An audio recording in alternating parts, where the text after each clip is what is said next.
నమస్తే, welcome to Lahari's classes. Welcome back to Indian polity lecture series. ఈ lecture సిరీస్లో భాగంగా లెక్చర్ 5 క్లాస్ 2లో ఉన్నాము. That is parts and schedules of కాన్స్టిట్యూషన్లో భాగాలు అండ్ షెడ్యూల్స్ ఆఫ్ ఇండియన్ కాన్స్టిట్యూషన్లో ప్రీవియస్ లెక్చర్లో క్లాస్ 1 లెక్చర్ 5 క్లాస్ 1లో నేను షెడ్యూల్స్ పైన డిస్కస్ చేశాను అండ్ ట్రిక్స్ కూడా మెన్షన్ చేశాను, ఎలా గుర్తుపెట్టుకోవాలి అన్ని షెడ్యూల్స్ని మన ఇండియన్ కాన్స్టిట్యూషన్లో ఉండేది అని. అండ్ ఈ క్లాస్ 2లో మనం పార్ట్స్ ఆఫ్ ఇండియన్ కాన్స్టిట్యూషన్ చూద్దాం, అంటే భాగాలు, ఇండియన్ కాన్స్టిట్యూషన్ యొక్క పార్ట్స్ అన్నమాట. సో ఆ లెక్చర్ని చూడని వాళ్ళు నేను ఇక్కడ ఐ బటన్లో ఇస్తాను, కావాలంటే ఆ షెడ్యూల్స్ని చూడండి, ఆ లెక్చర్ని. ఇప్పుడు పార్ట్స్ని చూద్దాం. So let us begin. ఎన్ని పార్ట్స్ ఉన్నాయి మన ఇండియన్ కాన్స్టిట్యూషన్లో? ఒరిజినల్ కాన్స్టిట్యూషన్లో 22 ఉండేటివి. నెక్స్ట్ ఓవర్ ద టైం అది 25 అయ్యిందనమాట. ప్రస్తుతానికి 25 భాగాలు ఉన్నాయి, 25 పార్ట్స్ ఉన్నాయి మన ఇండియన్ కాన్స్టిట్యూషన్లో. ఈ పార్ట్స్ అంటే ఏంటి అంటే, ఒక పర్టికులర్ సబ్జెక్ట్కి సంబంధించి, ఒక పర్టికులర్ టాపిక్కి సంబంధించిన ఆర్టికల్స్ అన్నీ ఒక పార్ట్లో ఇంక్లూడ్ చేస్తారనమాట. అలాగా. సో ఇప్పుడు మనం ఎలా లెక్చర్ సిరీస్ చూస్తున్నాము, ఒక్కొక్క టాపిక్ వైజ్ ఒక్కొక్క లెక్చర్ 1 లెక్చర్ 2 అలా చూస్తున్నాం కదా, అలా పార్ట్ వైజ్గా ఒక్కొక్క టాపిక్ని, ఒక్కొక్క సబ్జెక్ట్ని మెన్షన్ చేసి ఇండియన్ కాన్స్టిట్యూషన్లో పార్ట్స్ వైజ్ డివైడ్ చేశారనమాట. సో చాలా ఇంపార్టెంట్, డైరెక్ట్గా అడుగుతారు. Part 1 is related to what, part 3 is related to what, ఇలా అడుగుతారనమాట. సో అన్నీ గుర్తుపెట్టుకోండి. ఫస్ట్ మనం 25 పార్ట్స్ చూసేద్దాము, దాని తర్వాత నేను ట్రిక్స్ కూడా చెప్తాను, ఒక కథలాగా ఎలా గుర్తుపెట్టుకోవాలి అని. Okay, so let's begin. Part 1 ఏం చెప్తుంది అంటే, యూనియన్ అండ్ ఇట్స్ టెరిటరీ, దేశం యొక్క పేరు, దేశంలోని రాష్ట్రాలు అండ్ దేర్ టెరిటరీస్. దీంట్లో యూనియన్, టెరిటరీస్ ఇవన్నీ కూడా వస్తుంది. సో పార్ట్ 1 ఏంటి? Territory and union and its territory. Territory అంటే దాని యొక్క భౌగోళిక సరిహద్దులు అన్నమాట, ఎంతవరకు మన జ్యూరిస్డిక్షన్ ఉంది, ఇండియన్ జ్యూరిస్డిక్షన్ అని, అలాగా. పార్ట్ 2 సిటిజన్షిప్ అంటే మనకందరికీ తెలుసు, పౌరసత్వం. మనమందరం ఇండియన్ సిటిజన్స్. సో దానికి సంబంధించిన విషయాలు, సిటిజన్షిప్ ఎవరు ఇండియన్ సిటిజన్షిప్ తెచ్చుకోవచ్చు, ఎలాంటి వాళ్ళకి ఇండియన్ సిటిజన్షిప్ రద్దు అయిపోతుంది, ఇలాంటివంతా కూడా సిటిజన్షిప్లో మెన్షన్ అయి ఉందన్నమాట. నేను ఒక్కొక్క పార్ట్ పైన లెక్చర్ చేస్తాను, అప్పుడు మనం ప్రతి ఆర్టికల్ని కవర్ చేస్తాం. ఈ సిరీస్లోనే ప్రతి ఒక్క పార్ట్లో అన్ని ఆర్టికల్స్ని కవర్ చేసుకుంటూ వెళ్దాం. నెక్స్ట్ పార్ట్ 3 వచ్చి fundamental rights. Extremely important part fundamental rights, మన యొక్క మౌలిక హక్కులు, బేసిక్ ఫండమెంటల్ రైట్స్ అనమాట, మన సిటిజన్స్ కోసం, మన ఇండియన్ సిటిజన్స్ కోసం. Part 4 directive principles of state policy. ఇదేంటి అంటే, గవర్నమెంట్ మన కోసం ఎలాంటి చట్టాలు, ఎలాంటి లాస్, ఎలాంటి మార్గదర్శక సూత్రాలు అంటే పాలసీస్ డిజైన్ చేయాలి అనేదంతా డైరెక్టివ్ ప్రిన్సిపల్స్ ఆఫ్ స్టేట్ పాలసీని బేస్ చేసుకొని డిజైన్ చేయాలి. నెక్స్ట్ పార్ట్ 4 ఫండమెంటల్ డ్యూటీస్ అంటే మన యొక్క కర్తవ్యాలు, మన పౌరుల యొక్క కర్తవ్యాలు. పార్ట్ 5 అంటే యూనియన్ అంటే కేంద్ర ప్రభుత్వం, రాష్ట్రపతి, పార్లమెంటు, ఇవంతా వైస్ ప్రెసిడెంట్, ప్రైమ్ మినిస్టర్, వీళ్ళందరూ కూడా వస్తారు. సిఏజీ, వీళ్ళందరూ కూడా యూనియన్ కిందకు వస్తారనమాట. నెక్స్ట్ పార్ట్ 6 స్టేట్స్ అంటే మన రాష్ట్రాల్లో గవర్నరు, సీఎం, స్టేట్ లెజిస్లేచరు, ఇవంతా కూడా ఆ విషయాలన్నీ దీంట్లో ఉంటాయి. పార్ట్ 7ని రిపీల్ చేసేసారు 7th కాన్స్టిట్యూషనల్ అమెండ్మెంట్ యాక్ట్ ద్వారా. చూడండి, 7 పార్ట్ 7ని ఏ కాన్స్టిట్యూషనల్ అమెండ్మెంట్ ద్వారా రిపీల్ చేశారు అంటే 7th కాన్స్టిట్యూషనల్ అమెండ్మెంట్ ద్వారా. చాలా ఇంపార్టెంట్, గుర్తుపెట్టుకోండి. పార్ట్ 8 వచ్చి యూనియన్ టెరిటరీస్. యూనియన్ చూసాము, కేంద్రం కింద రాష్ట్రాలను చూసాం. రాష్ట్రం తర్వాత ఇంకొంచెం తక్కువ శక్తి ఉండేది యూనియన్ టెరిటరీస్. సో కేంద్ర పాలిత ప్రాంతాలు. Next part 9 panchayats. ఇప్పుడు యూనియన్ టెరిటరీస్ అయిపోయింది, దాని కింద ఇంకొంచెం లోకల్ గవర్నమెంట్స్ చూస్తే పంచాయత్స్ వస్తుంది, లోకల్ సెల్ఫ్ గవర్నమెంట్ కోసం. పంచాయత్ అయితే రూరల్, అదే పార్ట్ 9A మున్సిపాలిటీస్ అయితే urban local self government. Part 9B cooperative societies, సహకార సంఘాలు. ఇప్పుడు అమూల్ అనేది ఒక పెద్ద cooperative society, most successful cooperative society అని చెప్పుకోవచ్చు. సో ఇలాంటివి కోఆపరేటివ్ సొసైటీస్ అన్నమాట, సహకార సంఘాలు. పార్ట్ 10 వచ్చి scheduled and tribal areas, scheduled మరియు గిరిజన ప్రాంతాలు. వాటి యొక్క అడ్మినిస్ట్రేషన్, వాటి యొక్క పరిపాలనను వివరిస్తుంది. పార్ట్ 11 వచ్చి relations between union and states, రాష్ట్రాలు మరియు కేంద్రం మధ్య సంబంధాలు, relations. Part 12 finance, property, contracts and suits, ఆర్థిక విషయాలు, ఆస్తి మరియు ఒప్పందాలకు సంబంధించిన విషయాలు అనమాట. ఇప్పుడు స్టేట్కి సెంటర్కి మధ్య financial matters, state property, central property మధ్య డిస్ప్యూట్స్, ఇవంతా కూడా వస్తుందన్నమాట. Next trade, commerce and intercourse with in India. Part 13 మన దేశంలో వాణిజ్య మరియు వ్యాపార స్వేచ్ఛ. ఎవరైనా ఎక్కడైనా ట్రేడ్ చేయొచ్చు, ఎక్కడైనా వ్యాపారం చేయొచ్చు. ఆంధ్రప్రదేశ్ వాళ్ళు ఆంధ్రప్రదేశ్లోనే వ్యాపారం చేయాలని లేదు. ఈవెన్ జమ్మూ కాశ్మీర్కైనా వెళ్ళొచ్చు, కన్యాకుమారికైనా వెళ్ళొచ్చు, ఎక్కడైనా వాళ్ళు స్వేచ్ఛగా వాళ్ళ వ్యాపారాలు చేసుకోవచ్చు.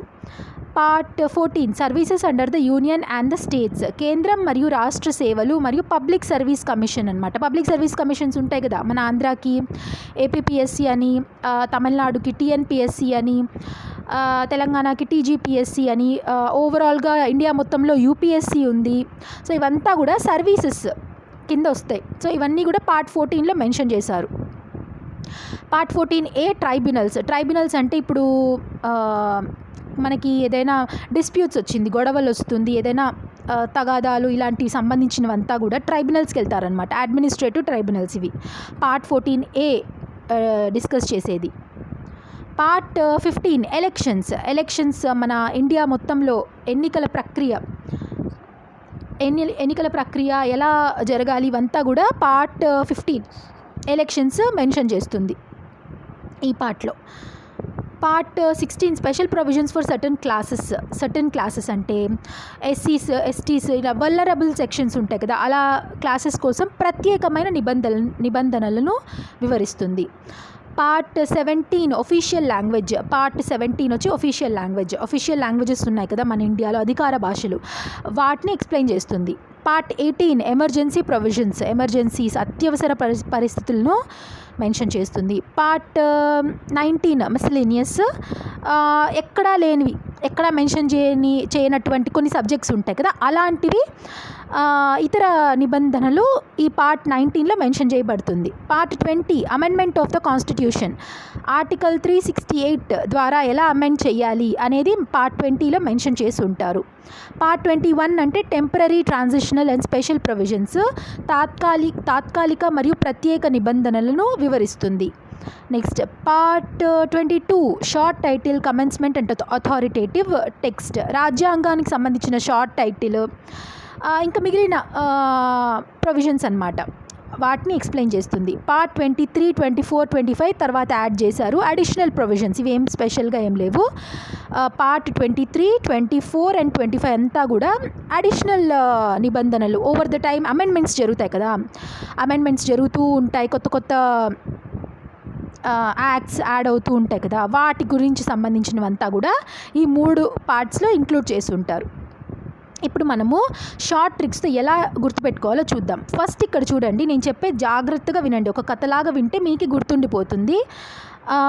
ఫస్ట్ మనం పార్ట్ 4A వరకు చూద్దాం. ఇక్కడ చూడండి, ఫస్ట్ దేశం ఉంటుంది కదా, ఫస్ట్ దేశంలో ఎవరు ఉంటారు? దేశం అంటే ఏంటి? Union and its territory. Union and its territory, ఎంతవరకు టెరిటరీ ఉందో అది. దేశం లోపల ఎవరు ఉంటారు? ప్రజలు ఉంటారు. ప్రజలకి ఏముంటుంది? సిటిజన్షిప్ ఉంటుంది. So part 1, 2. పార్ట్ 1 ఏమో దేశం, union and its territory. Part 2లో దేశంలో ఉండే ప్రజలు అంటే సిటిజన్స్. ప్రజలకి ఏముండాలి? ప్రజలకి హక్కులు ఉండాలి, అంటే ఫండమెంటల్ రైట్స్ పార్ట్ 3లో ఉంటుంది.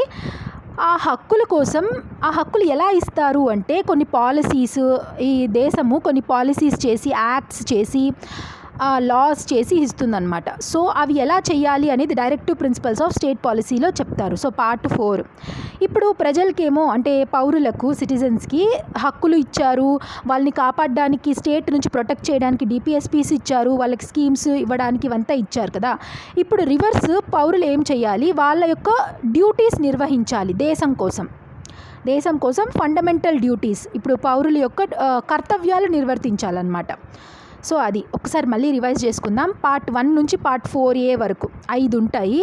సో ఫస్ట్ వచ్చి దేశం అంటే యూనియన్ అండ్ ఇట్స్ టెరిటరీ. దేశంలో ఎవరు ఉంటారు? జనాలు ఉంటారు, అంటే ప్రజలు ఉంటారు, సిటిజన్స్ ఉంటారు. సిటిజన్షిప్, సిటిజన్స్కి ఏముంటుంది? హక్కులు ఉంటాయి, ఫండమెంటల్ రైట్స్ ఉంటాయి.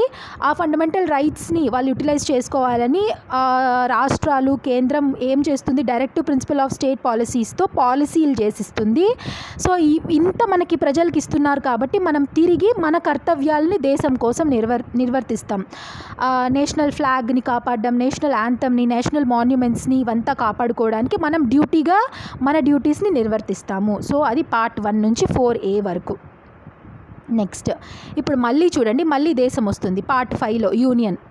యూనియన్ అంటే ఇప్పుడు చూడండి, యూనియన్లో 5 అక్షరాలు ఉంది. పార్ట్ 5 5 ఉంది. మన 5 వేలు ఎట్లా కలిపితేనే మనం ఎలాగ పట్టుదల అంటే కలిసికట్టుగా ఉన్నట్టు ఉంటుందో, అంటే యునైటెడ్గా యూనియన్గా ఉంటుందో అదే మన దేశం అన్నమాట. సో పార్ట్ 5లో ఓవరాల్ యూనియన్ ఉంటుంది. యూనియన్ కింద దాని అధికారంలో ఏవేవి ఉంటాయి? రాష్ట్రాలు ఉంటాయి. సో వెంటనే రాష్ట్రాలు పార్ట్ 6. So states. పార్ట్ 7 నేను రిపీల్ చేసానని చెప్పాను కదా. పార్ట్ 7 ఈజీగా గుర్తుపెట్టుకోండి. పార్ట్ 7 అనేది లేదు, రిపీల్ అయిపోయింది. ఏ అమెండ్మెంట్లో? 7th అమెండ్మెంట్లో.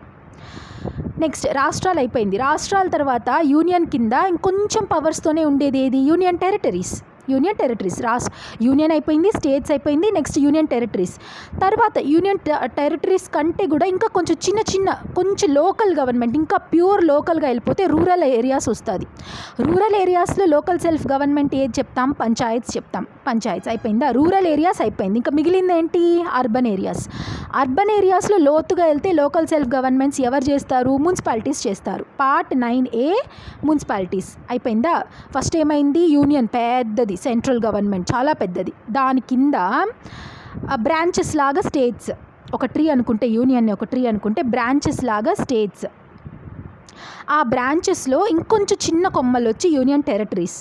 ఆ చిన్న కొమ్మలో ఇంకొక చిన్న లీవ్స్ లాంటివి ఏంటి? పంచాయత్స్, మున్సిపాలిటీస్. ఓకే, ఇంకా దాని కింద ఇంకా లోకల్ కొంతమంది గ్రూప్గా ఈ కోఆపరేటివ్ సొసైటీస్గా ఫామ్ అవుతారు. That is part 9B. I hope నేను ఏదో ప్రయత్నిస్తున్నాను మీకు ఇలా స్టోరీ లాగా చెప్పాలని. ఐ హోప్ మీకు గుర్తుండిపోతుంది అనుకుంటున్నాను. సింపుల్, చాలా. అన్నిటికంటే పెద్దది యూనియన్, దాని కింద స్టేట్స్ వస్తాయి, దాని కింద యూనియన్ టెరిటరీస్, తర్వాత పంచాయత్, తర్వాత మున్సిపాలిటీస్. ఇంకా పవర్స్ చాలా తక్కువ ఉండి కానీ వాళ్ళు కోఆపరేటివ్ సొసైటీస్గా ఫామ్ అవ్వడానికి, సహకార సంఘాలు ఫామ్ అవ్వడానికి పార్ట్ 9B. అర్థమైంది అనుకున్నా. సో మనం పార్ట్ 1 నుంచి 9B వరకు కవర్ చేసాము. ఇప్పుడు నెక్స్ట్ చూద్దాము పార్ట్ 10. ఇప్పుడు కోఆపరేటివ్ సొసైటీస్ వరకు అయిపోయింది, 9B వరకు. ఇప్పుడు పార్ట్ 10 చూద్దాం. ఇంకా మిగిలిపోయిన వాళ్ళు ఎవరున్నారు?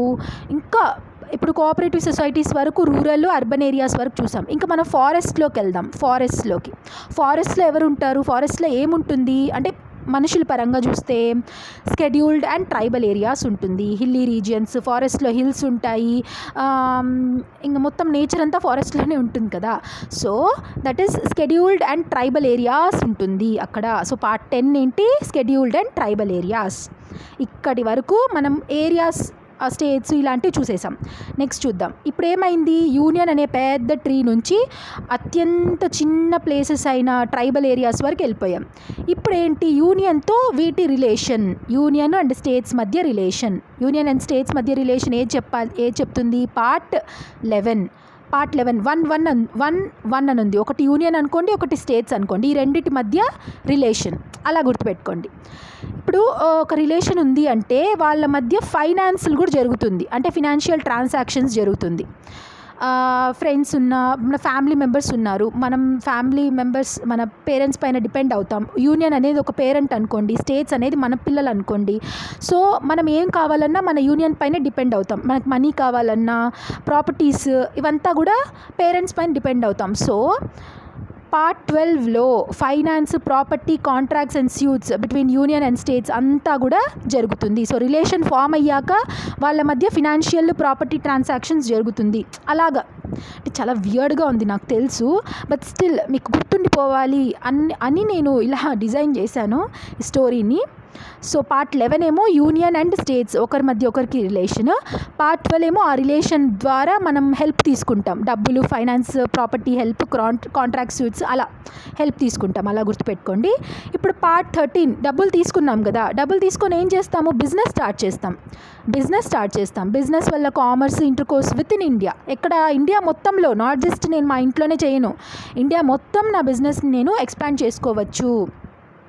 అలాగా పార్ట్ 13ని అలా గుర్తుపెట్టుకోండి, trade, commerce and intercourse with in India. అయిపోయింది కదా, బిజినెస్ చేస్తాను. నా బిజినెస్ ఎలాంటిది అంటే సర్వీస్ ప్రొవైడ్ చేయడం. సర్వీస్ ఎక్కడ, యూనియన్ కింద, స్టేట్స్ కింద, వివిధ ఈ బిజినెస్ ద్వారా ఏ సర్వీసెస్, ఐటీ సర్వీసెస్ లేకపోతే హోటల్ సర్వీసెస్, ఏదో ఒక సర్వీసెస్ అనుకోండి, ఏదో services under the union and the states, మొత్తం ఇండియాలో ఎక్కడైనా నేను ఈ సర్వీసెస్ని ఇవ్వచ్చు. అలా గుర్తుపెట్టుకోండి పార్ట్ 14. సో పార్ట్ 14A ఇప్పుడు ఇవన్నీ జరుగుతోంది. మధ్యలో నా కస్టమర్స్కి, నాకు, మీకు, ఫర్ ఎగ్జాంపుల్ మీరు బిజినెస్ చేస్తారు, మీ పేరెంట్స్ దగ్గర డబ్బులు తీసుకొని బిజినెస్ స్టార్ట్ చేసి యూనియన్ మొత్తం, ఇండియా మొత్తం ఎక్స్పాండ్ చేస్తారు. ఇప్పుడు మీకు, మీ కస్టమర్స్కి డిస్ప్యూట్స్ వస్తాయి. మీరు డిస్ప్యూట్స్ వస్తే ఎక్కడికి వెళ్ళాలి, ట్రైబ్యునల్స్ దగ్గరికి వెళ్ళాలి. Part 14A tribunals. మీ డిస్ప్యూట్స్ని రిజాల్వ్ చేయడానికి, మీ గొడవల్ని తగ్గించడానికి, మేనేజ్ చేయడానికి ట్రైబ్యునల్స్ దగ్గరికి వెళ్ళాలి. ఇక్కడ వరకు గుర్తుపెట్టుకోండి. Next part 15 elections. సో ఎలా గుర్తుపెట్టుకోండి అంటే, మీరు గొడవలు జరిగినప్పుడు ట్రైబ్యునల్స్ దగ్గరికి వెళ్తారు కదా, ఆ ట్రైబ్యునల్స్లో పెద్ద మనుషులు ఉండాలి, ఆ పెద్ద మనిషిని మీరు ఎలక్ట్ చేసుకోవాలి. సో పార్ట్ 15 ఎలక్షన్స్ అవుతుందన్నమాట, ఎలక్షన్స్. సో ఇక్కడి వరకు 15 వరకు ఇలా కథలాగా గుర్తుపెట్టుకోండి. నెక్స్ట్ ఇక్కడ వరకు అయిపోయింది. ఇప్పుడు మామూలు ప్రజలు అంతా అయిపోయింది, కొంచెం ఫినాన్షియల్గా స్టేబుల్గా ఉన్న వాళ్ళు ఇవంతా అయిపోయింది. ఇప్పుడు కొన్ని సర్టన్ క్లాసెస్, వల్నరబుల్ క్లాసెస్ ఉంటారు, కొంచెం తక్కువ స్థాయిలో అన్ని ఫెసిలిటీస్ లేని క్లాసెస్ ఉంటారు, వాళ్ళ గురించి ఇప్పుడు చూసుకోవాలి. సో పార్ట్ 16లో special provisions for certain classes, scheduled tribes, scheduled caste, మరీ పర్టికులర్లీ వల్నరబుల్గా ఉంటారు, అలాంటి సెక్షన్ వాళ్ళని చూసుకుంటారు పార్ట్ 16లో. పార్ట్ 17లో ఒఫీషియల్ లాంగ్వేజ్. ఒక లాంగ్వేజ్ ఉండాలి కదా, మన ఇంత చేస్తున్నాము కానీ ఒక లాంగ్వేజ్లో మాట్లాడాలి. So part 18 official language. మనం అక్కడ చూసుకుంటే స్కెడ్యూల్ 8లో ఒఫీషియల్ లాంగ్వేజెస్ ఉంది, 22 official languages, 8 schedule languages. So ఇక్కడ చూడండి పార్ట్ 17 కదా, 7+1 8. So part 17లో 7+1 8 official language. Schedule 8లో 8 స్కెడ్యూల్ లాంగ్వేజెస్ అనే ఒఫీషియల్ లాంగ్వేజెస్ ఉన్నాయి. ఇలా రిలేట్ చేసుకోండి. ఓకే, నేను ఇలా గుర్తుపెట్టుకున్నాను, నేను మీకు అదే చెప్తున్నాను, ఒఫీషియల్ లాంగ్వేజ్ ఇలా గుర్తుపెట్టుకోండి. నెక్స్ట్ పార్ట్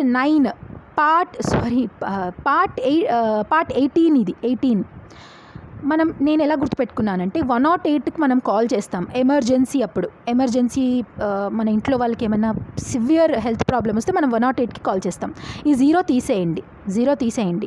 పార్ట్ 18 ఇక్కడ పార్ట్ 18 ఎమర్జెన్సీ ప్రొవిజన్స్, అర్థమైందా? సో నెక్స్ట్ పార్ట్ 19 ఇంకేం లేదు, ఇంకా ఎమర్జెన్సీని కూడా మనం అన్నీ కవర్ చేసేసాం ఆస్పెక్ట్స్. ఇంకా మిగిలిపోయినవి ఏమైనా ఉంటే ఆ మిస్సిలీనియస్వి పార్ట్ 19లో మెన్షన్ చేస్తాం. పార్ట్ 19లో మిస్సిలీనియస్. నెక్స్ట్ పార్ట్ 20లో amendment of the constitution. Amendment మనకు తెలుసు కదా, article 368 amendment of the constitution part 20. ఇది ఎలా గుర్తుపెట్టుకుందాము, ఏమైనా షార్ట్ ట్రిక్? 368 చూడండి, 368 మొత్తం యాడ్ చేస్తే ఏమొస్తుంది, 6 + 8 14, 14 + 3 17 వస్తుంది. సో కాదు, ఇలా కాదు. ఎలా గుర్తుపెట్టుకుందాం, పార్ట్ 20కి అమెండ్మెంట్ ఆఫ్ ద కాన్స్టిట్యూషన్ అని గుర్తుపెట్టుకోండి. ఎవరైనా మీకు ఓన్గా ఏమైనా షార్ట్ ట్రిక్ తెలిస్తే నాకు కమెంట్ సెక్షన్లో చెప్పండి. పార్ట్ 20కి. అండ్ పార్ట్ 21 వచ్చి temporary and transitional and special provisions, స్పెషల్గా ఉన్న provisions. Part 22 short title commencement and authoritative text of Indian constitution. ఇవంతా పెద్దగా అవసరం లేదు. 21 and 22 తెలిసిందే. స్పెషల్ ప్రొవిజన్స్ 21లో అండ్ 22 ఇది. 23, 24, 25 నేను ఆల్రెడీ చెప్పాను, ఏమీ లేదు, అవి అడిషన్స్ అనమాట, లేటర్ యాడ్ అవుతూ ఉంటాయి, దానికంటూ స్పెషల్ నేమ్స్ అలా ఏం లేదు. సో ఇది ఈ ట్రిక్స్ మీకు నచ్చితే డెఫినెట్గా లైక్ చేయండి అండ్ కామెంట్ చేసి చెప్పండి ఎలా ఉంది ఈ ట్రిక్స్ అని, మీకు అర్థమైందా, మీకు గుర్తుంటుందా అని. ఇప్పుడు కొన్ని ఎంసీక్యూస్ చూద్దాం అండ్ లెక్చర్ని నేను ఫినిష్ చేసేస్తాను అంతే. Which part of the Indian constitution deals with fundamental rights? ఏ part 3. Which part of the Indian constitution deals with directive principles of state policy? Part 4. And ఏ పార్ట్ ఫండమెంటల్ డ్యూటీస్ని mention చేస్తుంది అంటే part 4A. ఏ part of the constitution union government?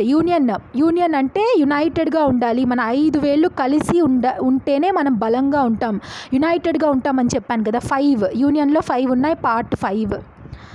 Which part of the Indian constitution deals with state government? Union అయిపోయింది, union కింద వెంటనే ఏమొస్తుంది? State వస్తుంది. సో యూనియన్ ఏమో పార్ట్ 5, పార్ట్ 6 ఏమో state government, part 6. Which schedule of Indian constitution deals with division of powers? Division of powers నేనేం చెప్పాను? Schedule 7 federal list అన్నాను. ఫెడరల్ అంటే సెంటరు స్టేట్స్ కలిపి. సో ఫెడరల్ లిస్ట్ ఎక్కడ ఉంటుంది? షెడ్యూల్ 7లో ఉంటుంది. Which schedule of Indian constitution list the official language? Schedule 8 schedule languages అంటారు కదా, 22 లాంగ్వేజెస్ అది. Which schedule deals with panchayats ఏంటి? Schedule 11. Municipalities schedule 12. Anti defection law ఎక్కడ ఉంటుంది? షెడ్యూల్ 10లో. ఏ అమెండ్మెంట్? 5 2 10 అన్నాను. 52nd అమెండ్మెంట్ యాక్ట్ ద్వారా ఈ షెడ్యూల్ని ఇన్సర్ట్ చేశారు. సో అది ఈ lecture. Thank you so much for watching till the end. ఈ లెక్చర్ ఎలా అనిపించింది నాకు కమెంట్ సెక్షన్లో మీరు చెప్పండి. చాలా హార్డ్ వర్క్ చేస్తేనే ఇలా లెక్చర్స్ వస్తాయి. So me likes and me comments, me shares చాలా ఇంపార్టెంట్ నాకు. ప్లీజ్ లైక్ చేయండి అండ్ ఆల్రెడీ లైక్ చేస్తున్న వాళ్ళకి చాలా చాలా చాలా thank you so much. So God bless you all. జై హింద్.